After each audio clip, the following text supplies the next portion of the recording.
Goeienaand my boetie en sissa, wees gegroet in die wonderlike naam van Jesus op hierdie geseënde Dinsdag aand en baie dankie dat ek die voorreg het om vir elkeen van julle te kan bid.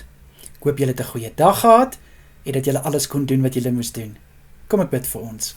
Vader, ek kom na U toe in die wonderlike naam van Jesus. Vir hierdie kosbare boetie en sissa van my bid ek en ek sê vir U dankie dat ek vir hulle kan bid. Ek bid, liewe Here, mag elkeen van hulle wat die voorreg het om te kan gaan slaap vanaand, 'n soete nagrus ontvang. Liewe Here, mag hulle rustigheid hê in hulle gedagtes en hulle harte wanneer hulle slaap. Liewe Here, mag die hand van kalmte oor hulle wees tydens hierdie nag. Liewe Here, laat dit so 'n impak maak op hulle slaap, sodat selfs hulle drome soet sal wees. Hulle drome rustigheid sal hê. Hulle drome kalmte sal beleef in Jesus naam. Ek bid in die kosbare naam, wat daar ook al is wat my boetie en sissa se slaap wil steur, dat dit niks sal uitrig nie in Jesus naam. Vader, vir elkeen wat werk vanaand, liewe Here, ons eer hulle vir dit wat hulle doen, ten spyte van ure en tyd wat hulle opoffer.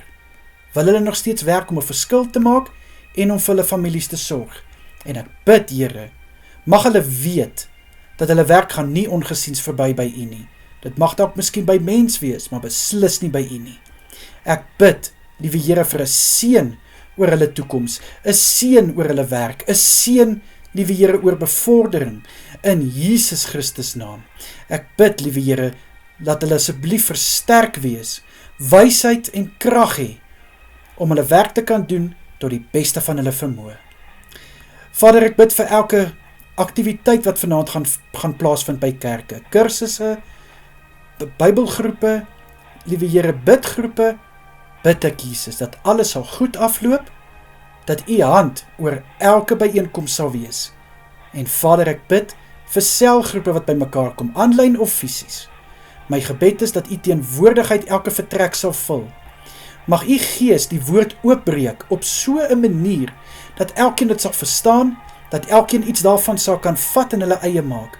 Raak elke leier se lippe aan, liewe Here, om die boodskap oor te dra soos wat U wil hê, hy of sy moet dit oordra. Asseblief my Vader. Here, ek bid ook om asseblief elkeen te beskerm deur hierdie nag. Liewe Here, waar hulle ook al hulle self bevind, bid ek vir veiligheid. In Jesus Christus naam is dit my gebed. Amen en amen. Julle moet 'n wonderlike aand verder hê. Kyk mooi na julleself en natuurlik as dit God se wil is, bid ek môreoggend weer saam met julle. Totsiens almal.